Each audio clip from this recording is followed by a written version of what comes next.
Hi, my name is Dr. Paula Piilonen, and I'm a mineralogist here at the Canadian Museum of Nature. Today I want to talk to you about one of my favorite mineral localities and one of the most famous in Canada, Mont Saint-Hilaire in Quebec. Mont Saint-Hilaire is located about 40 kilometers east of Montreal, and it's part of the alkaline Montérégie Hills, which span from Oka in the west all the way to Mont Megantic in the east.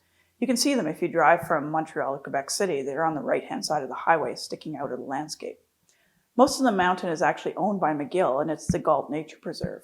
But on the southeast corner, there's a quarry that's been operating since 1954. And this small notch in the mountain is where mineral collectors from all over the world come to collect rare specimens.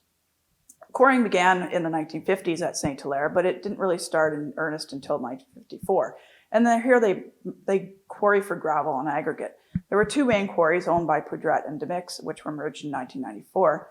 And today the quarry is operated by Carrier and Mont Saint-Hilaire. The first mineral collectors to collect at Saint-Hilaire were Frank and Wendy Melanson.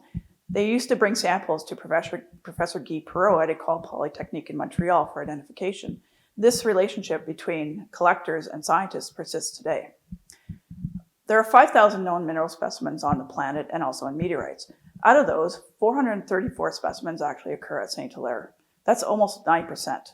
That's a lot of the world's minerals that occur in a small notch in the mountainside.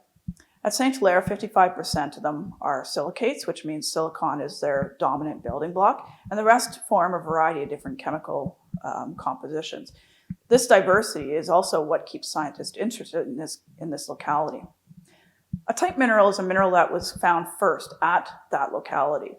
So Saint-Hilaire has 71 out of 434 minerals that are actually type locality minerals. Hibina and Lovazar in Russia have more, but they're also about 10 or 20 times the size. So why are there so many rare and strange minerals at Saint-Hilaire? And why are they important? Well, as a mineralogist, I spend most of my time trying to answer these questions. And luckily enough, the answer to this is quite a simple one. It all has to do with chemistry. And minerals are simply solid chemicals. You can create them in a lab if you have enough ingredients.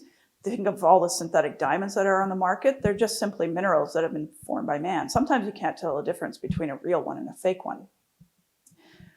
The definition of an alkaline rock is one that's enriched in the elements sodium and potassium. Because it has sodium and potassium in so much quantity, we also get a wide variety of very strange minerals that don't form in other rocks, like your garden variety granite. So we can think of an alkaline magma as an instant pot. We can put potassium and sodium in there, and then we're also going to stick in a whole pile of rare elements. As well as that, we're going to change the temperatures and pressures of the instant pot to create magma in a magma chamber. But the thing is, magma chambers aren't actually homogeneous. They have gradients in temperature, gradients in pressure, and gradients in chemistry. So if you take a wide range of elements and some of these rare elements and you put them together with a magma chamber that's not exactly homogeneous, you have the possibility for many different rock types. And this is what we have at Saint-Hilaire. The rocks that are at Saint-Hilaire formed within about 11 million years of each other, which doesn't seem like too short of a time, but in geological time, that's really fast. At Saint-Hilaire, we have basically three different suites of rocks, the Pain de Suca and the Sunrise suite that are less alkaline, and the strongly alkaline East Hill suite, which luckily enough is where the quarry is located. So when we look at the rocks at Saint-Hilaire, the main types that we have are the nepheline syenite and sodalite syenite. They do each have some interesting minerals, but they're not the main rock type that collectors are actually interested. For those, we have to look at things like alkaline pegmatites and the nepheline syenite. These are where some of the most important minerals that we have, or most valuable minerals that we have, come from. Things like serandite, cataplayite, astrophyllite, and also other rare species. The other rock types that we have at the quarry include marble xenoliths, and these are basically parts of the surrounding limestone that have fallen into the magma chamber and basically been cooked.